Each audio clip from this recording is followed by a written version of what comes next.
जय श्री राम। आइए आगे सुनते हैं श्रीमद् भागवत महापुराण में तीसरा अध्याय।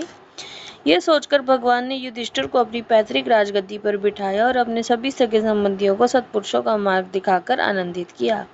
उत्तरा के उत्तर में जो अभिमन्यु ने पुरु वंश का बीज स्थापित किया था, वह भी अश्वत्थामा के ब्रह्मास्त्र से नष्ट सा हो चुका था, किंतु भगवान ने उसे बचा लिया। उन्होंने धर्मराज युधिष्ठिर से 3 अश्वमेघ यज्ञ कराए और वे भी श्री कृष्ण के अनुगामी होकर अपने छोटे भाइयों की सहायता से पृथ्वी की रक्षा करते हुए बड़े आनंद से रहने लगे।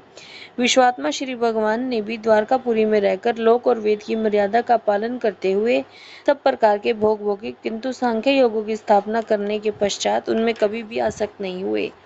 मधुर मुस्कान, स्नेहमयी चितवन, सुधामयी वाणी, निर्मल चरित्र और समस्त शोभा और सुंदरता के निवास अपने श्री विग्रह से लोक परलोक और विशेषता यादवों को आनंदित किया तथा रात्रि में ही अपनी सारे कार्यों से निवृत्ति पाकर योग का ध्यान किया। इस तरह बहुत वर्षों तक विहार करते करते उन्हें गृहस्थ आश्रम संबंधी भोग सामग्रियों से वैराग्य हो गया।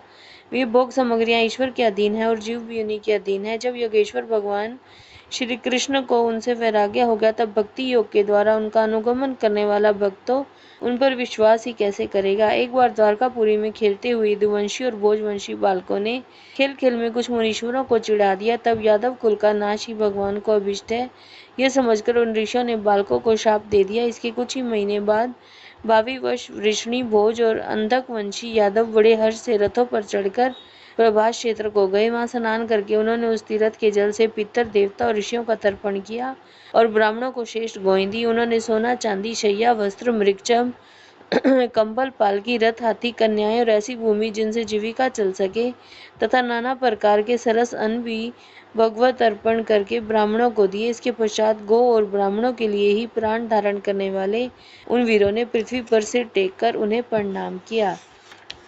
तो इस पूरे अध्याय में जो ये तीसरा अध्याय है, इसमें वर्णन किया गया है भगवान के लीला चरित्रों का, कि किस तरह उन्होंने 16,108 रानियों से विवाह किया और हर विवाह के पीछे एक आध्यात्मिक प्रेरणा थी जिसकी वजह से ये विवाह किया गया और हर रानी से उन्हें 10 पुत्र हुए और इस तरह से उन्होंने हर रानी को प्रसन्न किया। भगवान कृष्ण की 8 पटरानियाँ और 16,100 रानियाँ कही गई हैं।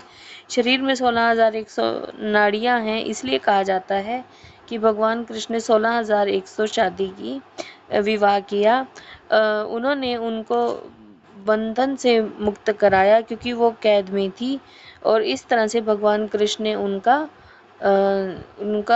उनके ऊपर उपकार किया और भगवान कृष्ण ने न केवल अपना यादव वंश का उपकार किया बल्कि युधिष्ठिर और पुरु वंश को भी स्थापित करने में अपना पूरा योगदान दिया।